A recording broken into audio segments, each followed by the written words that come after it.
and welcome, and thank you for joining us on Adobe Live. We want to we want to encourage you to subscribe to our YouTube channel, and thank you so much for joining on Behance as well. I am here to do an artist spotlight with Jonah Lobe, and obviously get my words in my mouth.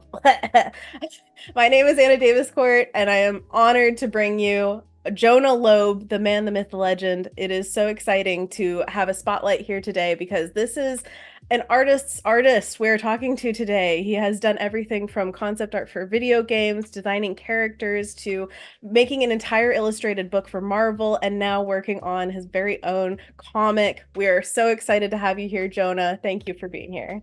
Yay! Thank you so much, Anna, and thank you so much for Adobe for having me on. Absolutely. Thank you to everybody who is in the chat as well. We've got our moderator, Wade. Wade is awesome. Also in the fantasy realm of artistry. Thank you so much for being here. We've got Robert, Caroline, Juhani. We've got Donna. We've got so many friends from all over the world coming in. Hey, Jack. Hey, Jonah's in the chat. Oh my gosh, it's Inception. So yes, I want to say hello to everybody. Thank you so much for joining us. And remember to follow us at Adobe Live on Instagram for all of our updates and streams and more, all the things that you could possibly want.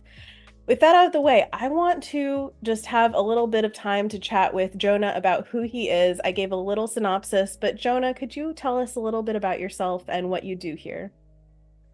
Yeah, certainly. My name is Jonah Lobe. I live in Brooklyn, New York. I am a fantasy artist. I work in both the 3D and 2D realms. So for the first 7 years of my career, I worked in video games. I was the 3D character artist, which means I made monsters, dragons, ghouls, undead, giants, that kind of thing for games like Skyrim and Fallout. And then in the last 11 years, I've been living here in New York, and I've moved from the 3D realm over to the 2D realm. So whereas I was using Photoshop a lot in my 3D job, I then turned to using it even more in my everyday job. And so I started doing concept art, which is kind of visual ideation for for myself, for contracts, and for other game companies. And then in the last 3 years, well, I've also done some YouTube education and done some courses, as well as doing some Behance education here for a while on Adobe. And now in the last couple of years, I've turned over fully kind of to illustration.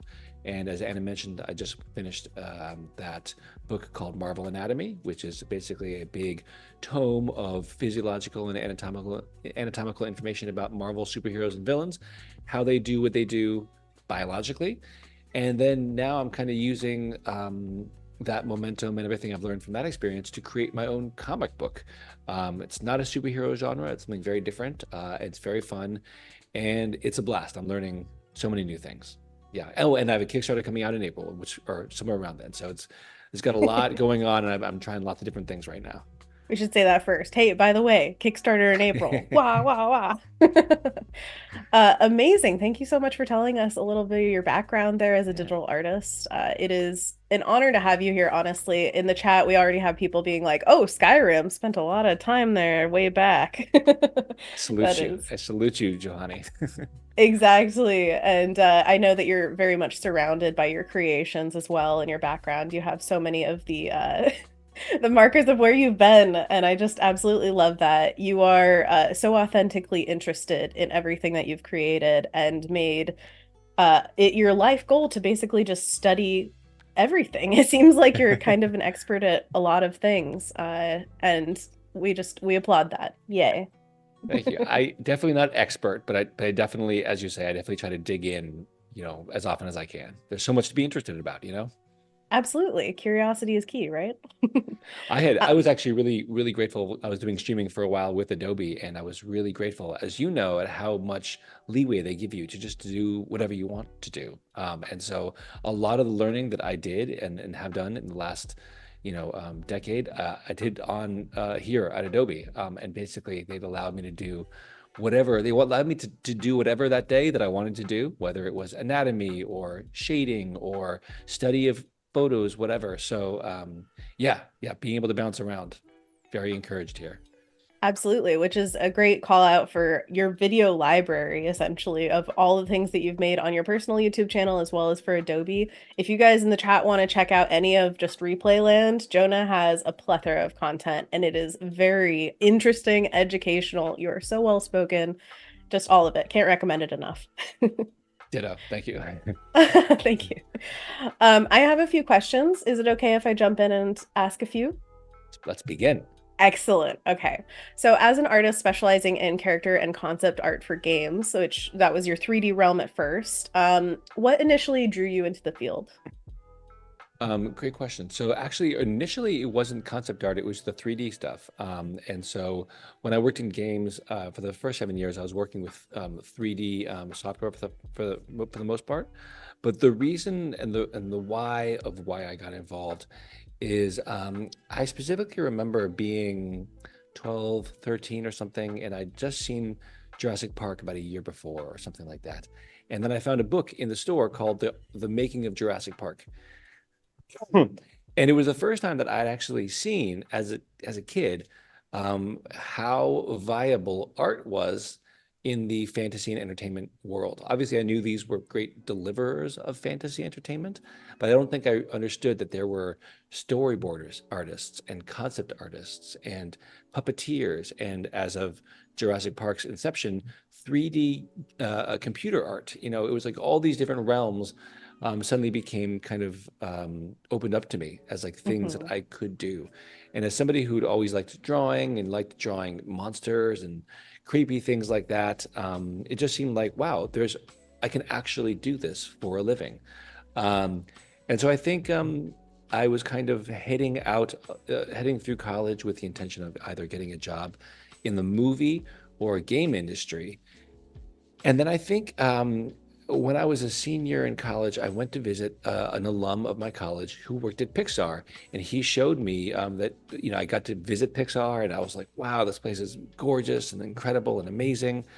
And he was showing me what he was working on, and he was working on the technology that allows water to bead correctly on the hoods of cars from the movie Cars. And it was simultaneously so cool, and at the same time, I also thought, I don't want to do that. I don't want to I don't want to program water beads. And then I realized that if I was to get into movies, especially as a beginner, I would be one small cog in an assembly line. Whereas if I worked on a video game, I would have a much more ownership of whatever I was working on.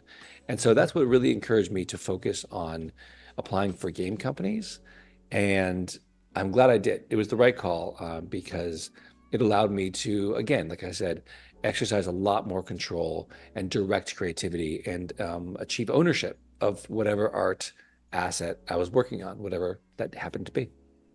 And you also seem to bring a lot of your personal life and love to the art that you've created. I remember I've seen many video of yours, so sorry if I'm just delving into interviews that you've had before. But Not at all. I believe that one of the characters in Skyrim was based off of your father loosely, the That's true. giant. That is correct. That is correct. The giants in Skyrim, they were, the drawings, the concept art already looked a little bit like familiar to me.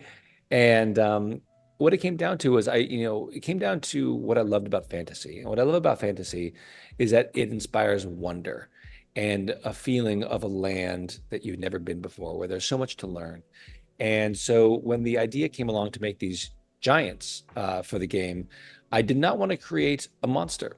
I didn't want to create something that looked like a walking hostile adversary because that did not ring true to me, especially because the giants take care of mammoth. That's kind of their thing. They're shepherds, essentially.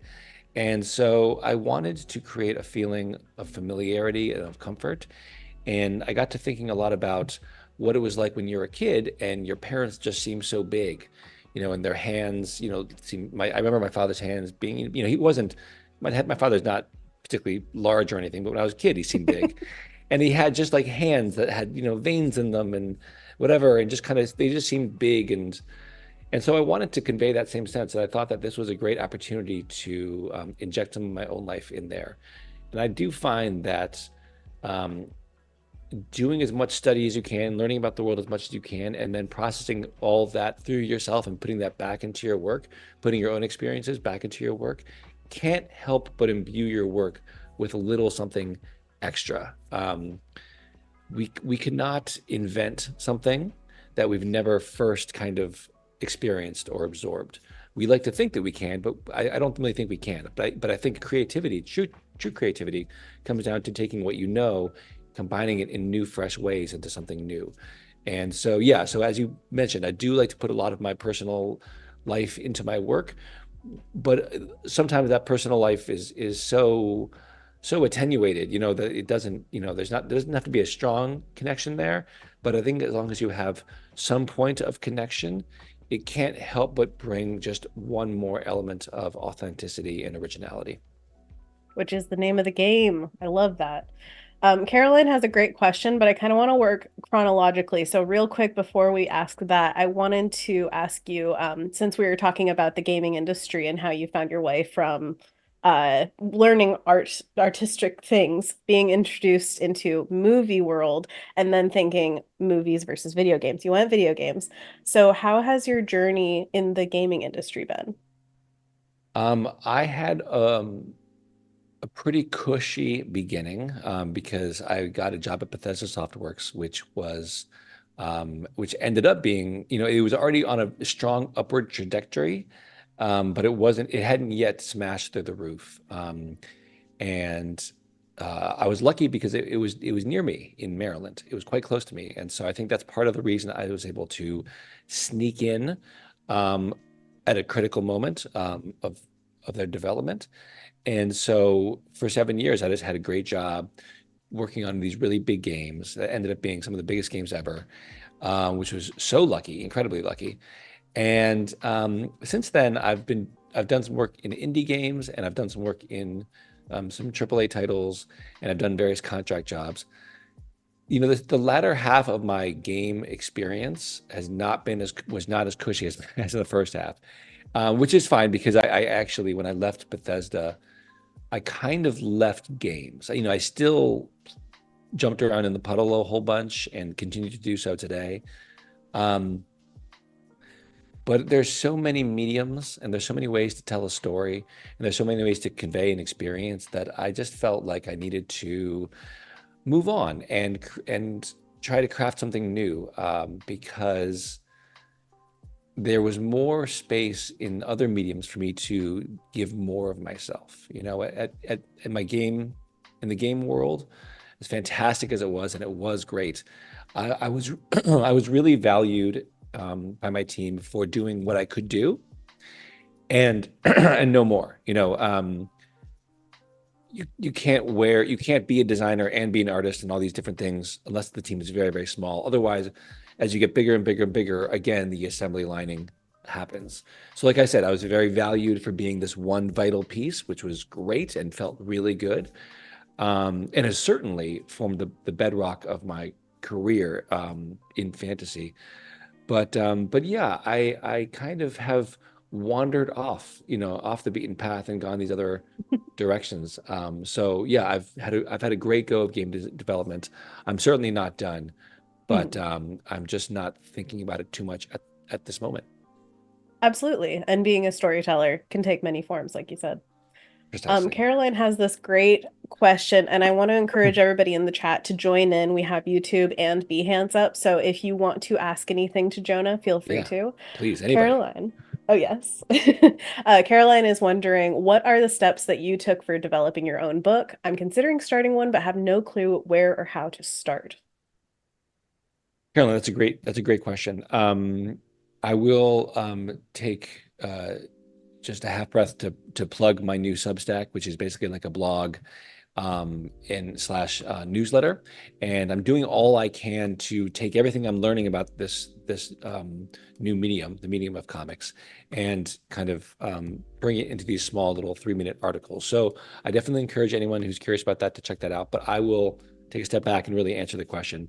It definitely starts from a certain a few couple seeds, right? So I think one of the most important things, the most important things to keep in mind are what is the world and who is your main character and what do they want and who's the adversary? Because everything kind of springs from that. In fact, you can even just say everything springs from the main character. You know, what do they want? What are they lacking? Um, where are they in the world? And who is their nemesis or what is their nemesis? I think um, character is paramount, and um, really trying to get inside their head is really, really important as a first step in terms of storytelling and in terms of world building.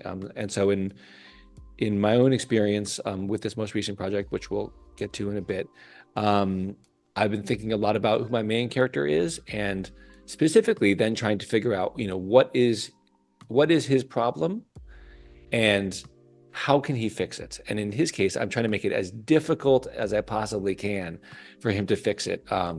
Essentially, he has to defeat an unstoppable warrior, and he's a small skeleton who can't speak and has the body of a toddler. You know, he's not equipped, and so I think inherently that creates like a tension in the story, and then from a storytelling perspective, everything can go from there. Now, to the second part of that, the visuals. What I have found most effective is to thumbnail out, is to write your script and then thumbnail out everything that's going to happen per page, because that's going to tell you a lot about your limitations, your abilities, what you can do and what you can't yet do. And it will tell you a lot about how to parse out a story over the course of a page. There are definitely books you can get on the subject, that kind of thing. But I think having a really strong sense of where the story is going to go and how it's going to go is very helpful. I know that from my perspective right now, because I have everything thumbnailed out, I can now illustrate the book out of order, which is important to me because when you first start a project, pardon my language, but you're going to suck, you know, like it's just not going to be good. And because you're rusty, you don't know, you know, you're new to the medium, you don't know your world, you don't know your art style yet. And that was certainly the case with Quiet. I spent months and months doing drawings, you know, sketching, that kind of thing, just trying to find my style. But even when I began the actual comic book, I still did not have a strong sense of what it was going to kind of be like. And so, you know, I didn't want the beginning of the book to not look good and then for it to get better and better. I wanted the suckiness to be evenly dispersed among the awesomeness. So yeah, those two things. There's the story element where you start small and you use the characters as a way to build everything else out.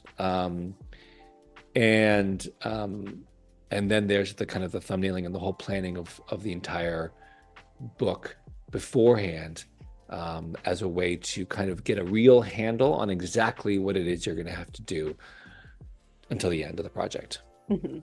Which I'm sure you're knee deep in right now because, again, in April, there is a planned Kickstarter for Quiet, which if you haven't followed Jonah on social media, you absolutely should already. But also, there is a separate Instagram page for Quiet Level 1, I've That's noticed. right. There is. There Yes. is. Yeah, we just broke 1,000 followers. It's great. Yay! Yeah. Yeah. Congratulations. Thank you. That's fantastic. So we're trying to get all the eyeballs as you possibly can on that page. Everybody go as much as you can. Encourage your friends. Go check out Quiet. Quiet deserves all the attention. And we will talk quite a bit about Quiet. But Yeah. Let's do. changing gears just slightly because there is a beautiful page in front of me. I just want people to see this. Could we jump into your favorite Adobe software? Yeah, Possibly. I'm assuming that this is. it is. And can I ask you a question about it? Please, all the questions. Awesome. Okay, so the question is, which Adobe software do you find the most crucial for your work, and how does it contribute to your process? Um, you know, Premiere has been really helpful in expanding out to YouTube and in creating content for Instagram and that kind of thing. But without a doubt, it's got to be Photoshop. Got it, right? It's always been Photoshop. You never forget your first love, you know? And so definitely. And I think Photoshop and their painting software has gotten really good. I mean, it's been good, but it's just been kind of continually improving. And yeah, in fact, this Marvel Anatomy book, which obviously is kind of what we're looking at a little bit on the page now, I illustrated, I painted everything in Photoshop. So, and even like I created. I live in New York. I don't know if you Beep could beep, tell. but Brooklyn. um, I even like toned all the pages and all that to give it this kind of rustic kind of appearance. Um, all done in Photoshop. So without a doubt, Photoshop is the way to go for me. Yeah. Fantastic. We love Photoshop here. Yeah. Oh yeah. And this is one of your pages from the Marvel Anatomy book, right? That's correct, exactly. So I think on screen right now, you're seeing some pages from the book. You're seeing Hulk, you're Yes. seeing Iron Man, you're seeing Venom. And yeah, so a lot of the point of these, as you can see, is to kind of explain, like there's a lot of, how do superpowers work? Well, they don't. But if they did, what would it look like and how would you lay that out? Just So explain magic real quick. yeah, just explain that. Yeah, and it's fun. And it's fun to explain magic, in if you're being given like like explain it with science using these buzzwords, medulla oblongata and, tendon and muscle and all these different things. It's very helpful. So, yeah, yeah, absolutely. And the I character love you're that. looking at on my screen right now, or that you will look at in a second, is there we go, is a character named Man Thing. And he was a lot of fun to do because, there's a lot of really perfect bodied spandex wearing superheroes, and there's not a lot of room for variation in their look, especially if you have to illustrate a whole 230-page book. You want variation, and I like monsters more than anything. And so he's a monster. He's basically he is Marvel's answer to Swamp Thing. He's man thing, very original. Man thing. And but I do think he's got a great aesthetic and a great look. He's basically just a pile of rotting marsh matter, as a person. So And that he's made got a it. skull and rib cage in there. Oh my Oh gosh. yeah, oh yeah, and he's got a snake down here, Oh, just in his awesome. arm. So it's like the swamp is made, made into a person. Basically, is what it is. Definitely. Yeah, but I wanted to show this to you though, because I wanted to show kind of my process for how I built this. Um, the background here is shows you kind of an earlier version of what a page of the book was going to look like. So the Hmm. idea here is this was a draft of a page. I'd already done all the hard work of doing this painting, but I'll show you actually the layers of that. But that gives me a good idea of like version two, how to then kind of to tone the page and how to make it more dramatic and just push levels, make sure it was kind of more attractive, etc. Um, so yeah, if you wouldn't mind, I'm going to go ahead and jump in. Is that all right? I'll be quick. Please, we would love to Yeah. see it. Yes, tour Um, us around. Great. So there's a background, and I'll hide the background, but the background is on this series of layers here. Hmm. And if I just remove those kind of one by one, you can kind of see what all these things do, and they're basically designed to pop the layers that we're seeing. But if I'm just looking at Man Thing, I can show you. I can do a breakdown of how I did it. Um, Ooh, look at those inks. Oh my goodness. Oops, go away, inks. Yeah. Okay. Never mind, don't look. So yeah.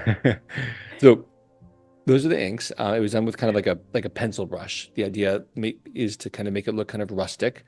And this was definitely the hardest part because I had to thumbnail, I had to sketch, and then I had to actually come up with all these lines. And the idea is it's kind of like a medical journal is what we're looking Hmm. at. And so, something that defines medical journals is the intense amount of detail. So just adding a Hmm. lot of detail This is just took scientific illustration. yeah, it's a scientific illustration. It takes a long time. And then from there, let me see if I can do this in an elegant way. Um, The real truth of PSDs is just mess. Okay, oh we yeah, all know it. it's a mess. But I will pat myself on the back for having passable naming conventions here for the Hey, most part. naming any layer. I Good for know. you, A I know. Thank plus. you. Well, it became very, very quickly became like, oh, this could be a nightmare if I don't. Hmm. Um, so these don't have good names, but this is named body. And so then there's my body layer. Let me disable this mask. You even have Yeah. color coordination. My goodness, this is like a spreadsheet. Yeah, I know. Well, I even had a spreadsheet to track the progress of this game. But yes, you're right. I had these two other just so I can keep track of the different details so that I can basically move them around, the page as I see fit. Um, Perfect. Have like a that protozoa, it looks like, or Yeah, something. exactly. Ooh. So here's man thing. And then basically I would do it in blocks, right? So I'd start off Hmm. with the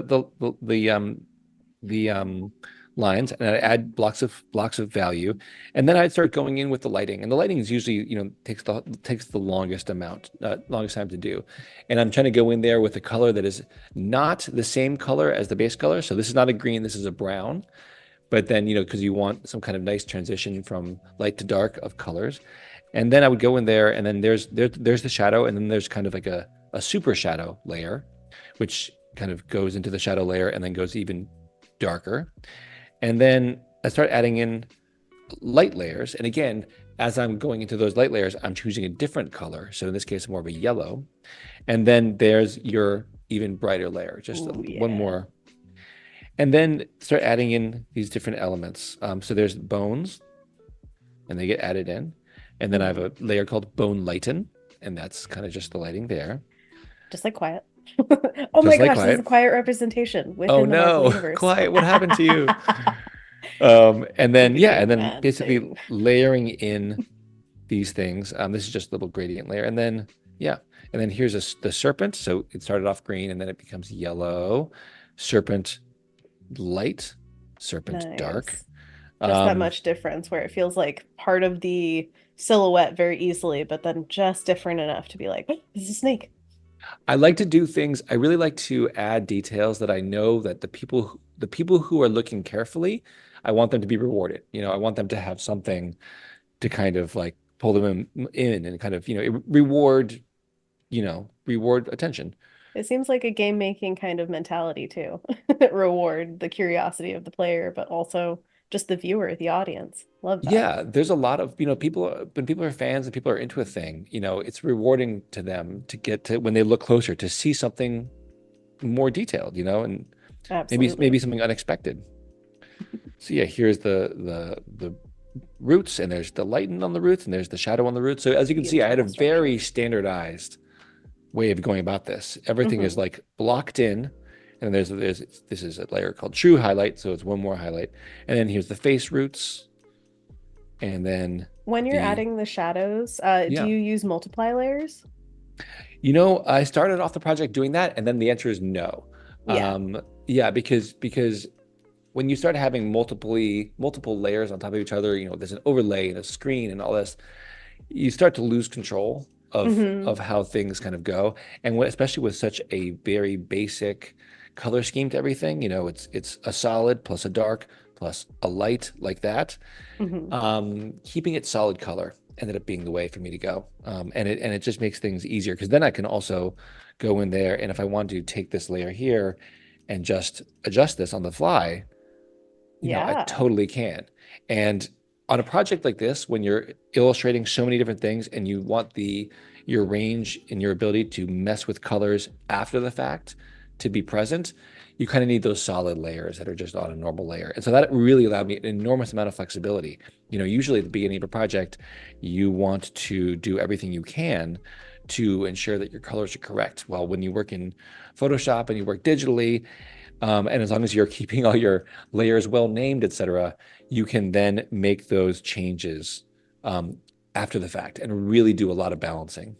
So here, Absolutely. I have eyes, which actually start darker than you think, and then give them their kind Ooh. of hotter glow inside, and then give them a little bit of like real sparkle in there, just a little bit of magic, and then something that gives you a sense that there's a real light source going on. And if you can't see that from where I'm at, Oh, it's this absolutely. it's this red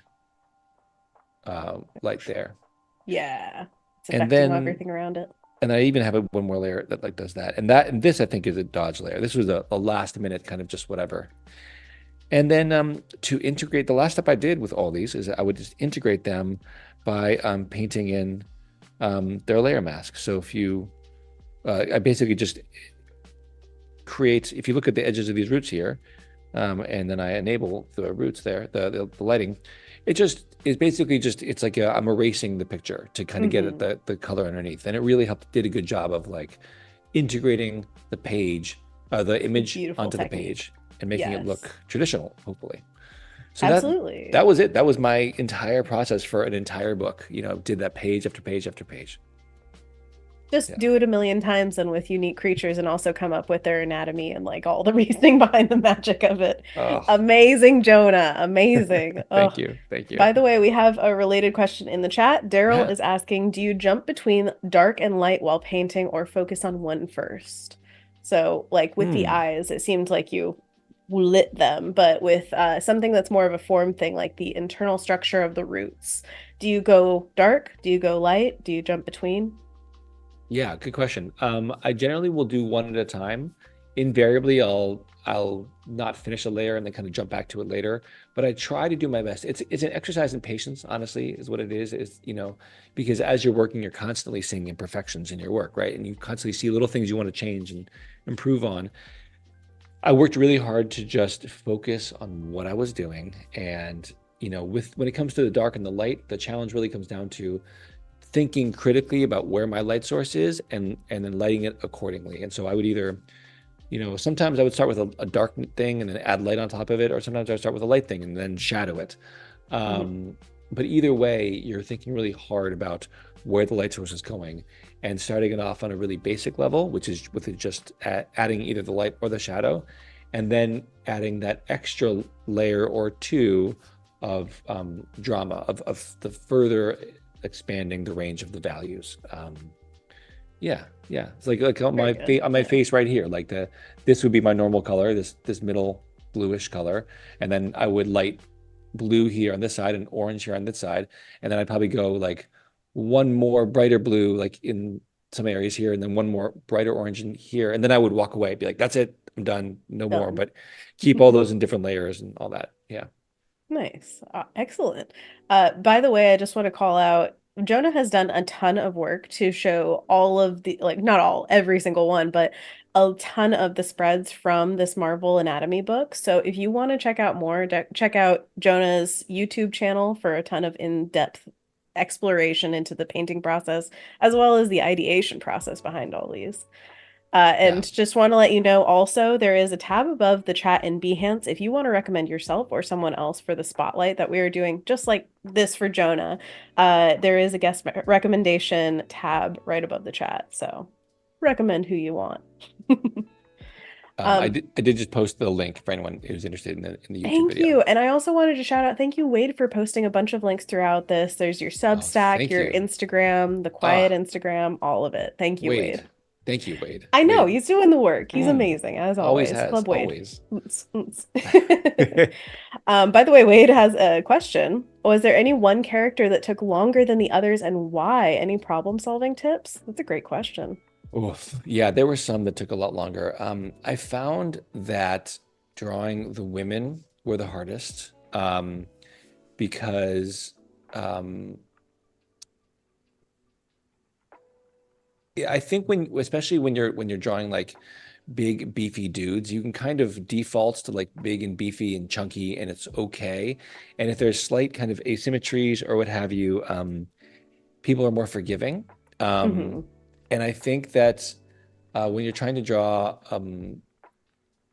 a perfectly bodied woman in spandex and an action pose and all that, I think you have to kind of be really perfect in a lot of ways. And I think it's just very difficult to do that. And you also have to do more with less.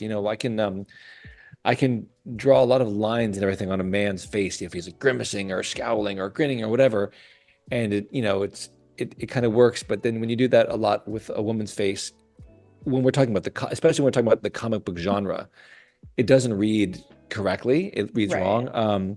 So I had some really, I think Spider Woman was a really hard one, and Mm. some other characters like that. Again, like with something like this monster, I can mess up all over and you would never know. But we all know human anatomy really well. And um, so, yeah, I think that like the idea of these like perfectly formed people just kind of became difficult, Yeah. to get across.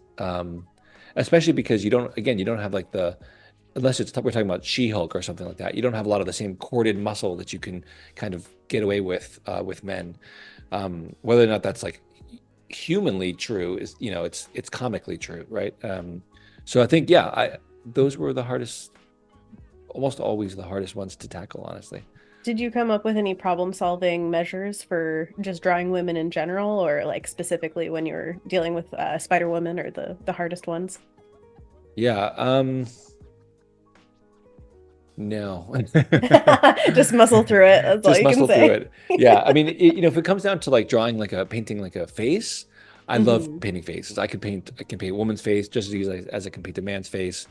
It's when it comes to the body, I think there's a lot of, unrealism, lack of Hmm. reality in a lot of comics, and then trying to bestow real realism into these figures was quite difficult. A lot of trial and error, honestly, just a lot of messing up and a lot of not being happy with things. And I'm still not happy with Spider-Woman, and I'm still not happy with lots of different pictures within that. But trying to mix it up, trying to mix up poses, that kind of thing, helps a lot um, to keep things fresh and not being afraid to just experiment and fail. Really, my secret is failure. The special sauce that we Yeah, all need. Fail yeah. more. By the way, we've got some new friends joining in the chat just now. We've got Annika, Rin, we've got Gus Martin. Hello. Hey, Thank you guys guys. so much for joining. And if you are just joining, I want to introduce you to Jonah Lobe, who has done so much amazing work throughout the years. I would love for you to talk about what you have coming up because I feel like we have a lot to talk about with your newest project because in the past you've worked on a lot of really big IPs like Skyrim and Marvel things like so many, and that was 3D, 2D, all of the above. But now Mhm. you're delving into not only your own story, but also a new format. You're doing comics. So Totally. tell us a little bit about Quiet. It has been a journey. Yeah, absolutely. I'll be happy to tell you about Quiet. So Quiet, I'll show you in a moment. I'll show you the cover that I'm working on. I can also pull up a couple just spreads from the book so you guys can get a sense of where I'm at and what the style is. And it can also give me a good visual aid for kind of explaining what I have to explain. Um, all right, so I'll open those up. And while that's thinking, yeah, Thank you. basically what it came down to is I was working on these games. I was working on, Fallout, Skyrim, and I worked on Marvel, things like that. And I was so lucky to have gotten a chance to do all of those things. And I'm forever grateful for that. But one thing that has proven very obvious over the years is that these things do not belong to me, and that these intellectual properties don't belong to me, and that all the money from these things and all the money from my work is getting funneled to corporations. Now, that's just how the world works. That's just kind of how things go. But as an independent storyteller and world builder, etc., I've always been looking for a venue in which to tell my own stories. I've done everything I can within the constraints of these different intellectual properties. And in some instances, I was able to invent more than others. But I've had this yearning for a very long time to really tell stories. Um, so during the pandemic, I'd drawn versions of Quiet before, just this little funny little skeleton character, but nothing too often. But during the pandemic, especially in the first year when people were kind of scared and nervous and we were all quarantining inside of our home and we didn't know what was going on. It was just very unhappy times. And so I thought, well, I want to do something. I want to do something that people will enjoy and that will make people feel cozy and happy and um, kind of familiar. And so I created 12 drawings, each one accompanied by a little minute long chapter of a story. Very fairy book, fairy tale kind of just really basic, very high fantasy world, etc. And the main character is Quiet. And Quiet is a tiny little skeleton who's very cute. And he is, it basically, it was like 12 videos or 10, was it 10 videos? Each one 1 minute long.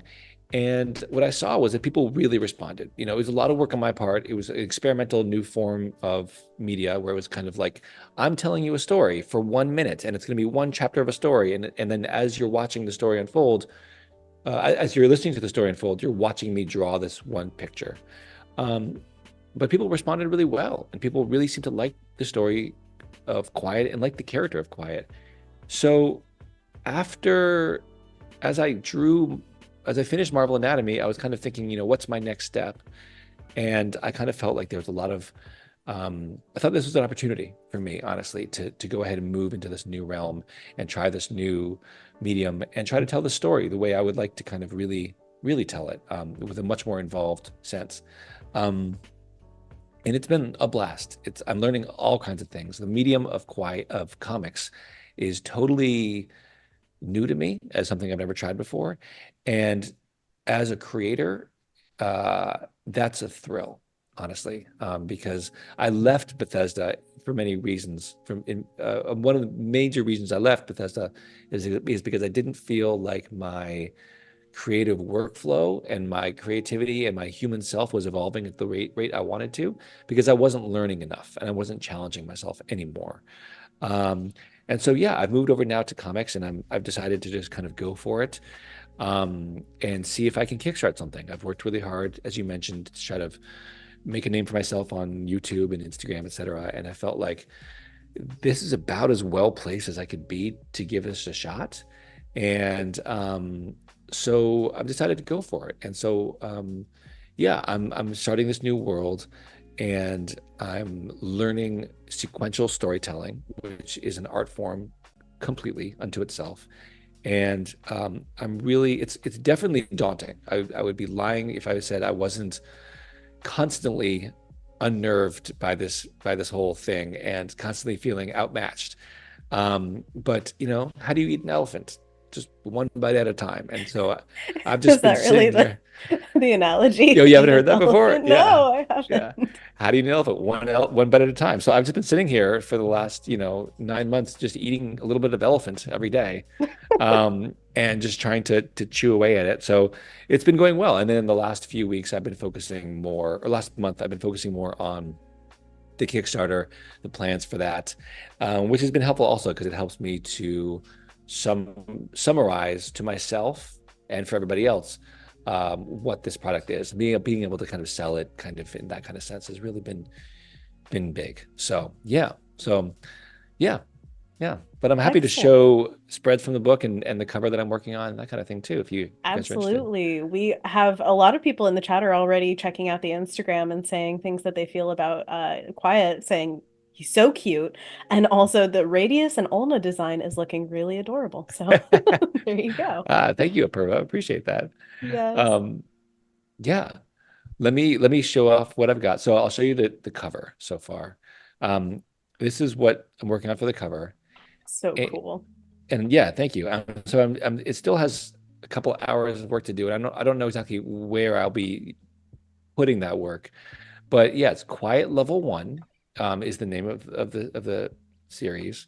I just had a bunch of my followers look at this cover and then try to judge it. Like, is it better on an all white background? Is it better have like black on the bottom, that kind of thing? Just trying to get the you know get a sense of the temperature and see what people like about it. Yeah, But what's the right vibe for it? exactly. But then to the question of earlier, I think it was Carolyn's question about kind of how do you build a world, et cetera. This is an instance where I'm trying to articulate the entire message or a huge part of the story in one image. And that image is there's a big, scary human with a big, scary axe. And this is our hero. And he has to hide, and not don't get killed by this guy, even though he's already technically dead. Um, and so it's supposed to have kind of like whimsy, because he's a cute character. The statue behind him is looking at him, so it's definitely got magic and that kind of thing. So yeah, the idea of this big, overwhelming enemy and this tiny little fella, is supposed to kind of create that essential tension, right? And I guess that's part of the reason I had this kind of dark versus light aesthetic as well. And And then you're there's a couple, instantly rooting for Quiet, don't you think? He just is too adorable for this to right, possibly right, go right. any other way. Exactly. That's my hope, right? Is that you immediately are hooked, by this character. So this is the cover that I'm working on, and then the actual pages themselves, it's all in black and white. And so I'm kind of learning this kind of step-by-step process of storytelling and showing things kind of, how do you make a story unfold? How do story beats get kind of divided into moments within the book? And this is something, I don't know how to do, but I'm learning and I'm figuring it out. Um, and so I'm also just trying to, figure out what my style is and what this world is going to feel like. So some pages are, that's a pretty dark page. This is the bad guy here. Hmm. Before he upgrades his helmet. This is his small horn helmet, and then he upgrades it in a couple pages from now and gets his big Nice. big signature horns that you're seeing, here. In fact, for a Yes. long time, I just called him Horns, um, and his name is actually Gallahorn. So anyway, so then this is kind of how it's laid out, and there's brighter, more kind of dialogue, busy pages where you're really just following the story and you're listening to these characters and you're meeting characters, etc. This is a character named Threadcutter. He's a very evil knife, um, but Very evil. he's very evil, but he lacks social skills in the extreme. Um, so yeah, so this is kind of what this has been like, and there's Gallahorn again. Um, these dialogue bubbles are not finished, by the way. I'm going to actually have a real someone who actually does dialogue for comic books to help me out with the actual layout and everything. But yeah, this is how it looks. This is the look of the world and of the character. Um, Absolutely beautiful. yeah, thank you. It's been It's a journey. It's a lot of work, but it's honestly it's very rewarding. And who knows how the Kickstarter will do, but I'm glad to know that at the end of this project process, at least I'll have a book. You'll have the one. I have no doubt that this will be a huge success. All that stands between you and it is getting it in front of people's eyeballs, which we all know is a struggle. Yes. Which actually kind of segues into a question that we have here. Yeah. Um, how would you advise individuals who are just embarking on their creative journey to effectively promote themselves and seize opportunities? So trying to get from that, I have the idea, I have the artwork, the thing, the skill set, all that. How do I seize the opportunities? How do I promote myself? Um, can I ask, did this person mention whether or not it's specific to themselves as an artist or specific to a project? Did they say I that? don't have context for it. This isn't from the chat. This is from our Oh, right. pre-questions. Okay. So this is an idea of general, which I totally agree with you. Project-based or creator-based. Let's just choose one of them. Let's say somebody has a comic idea like Quiet. How do you seize the opportunity to get it out in front of eyeballs or promote yourself? Try to, you know, get through the mud. Totally. Absolutely. Yeah. It is a slog. Um, So the way I've been doing it is to share the journey, and so that started off with live streaming a couple times a week, and I was doing that for a little while. I wasn't seeing a great deal of success, in part because I left Twitch for a long time, and when I came back, it was it's kind of much more quiet. Hmm. Um, Quiet. yeah, it's actually much less quiet than I would like. Gotta But get more quiet.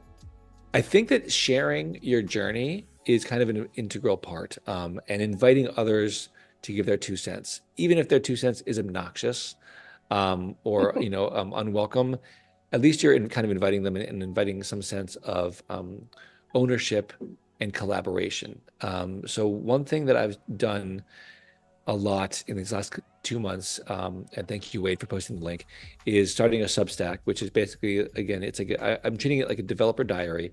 Substack, for those who don't know, it's like a blog, but also whenever you write an article, it shoots it out to all your followers as a newsletter to their email. And so that's been very helpful. But what I've been trying to do is I've been trying to document my process and document my difficulties and my successes, my influences, my thought process, because if you want people to be invested in what you're working on, you want them to be invested in you and your success, and you want them to feel like they have a stake in the outcome. And so Mm, in this case, and that sounds a bit kind of that can sound kind of markety a little bit, but I've come to realize that it's true and to embrace that idea in a real true sense, insofar as really being as open and honest as I can while I'm sharing the process. about my difficulties and my worries and that kind of thing. And I think that is very, people can relate to that because we all have imposter syndrome, and especially as creators, which I know so many of you in the artists in the audience are, your creators, your world builders, your storytellers.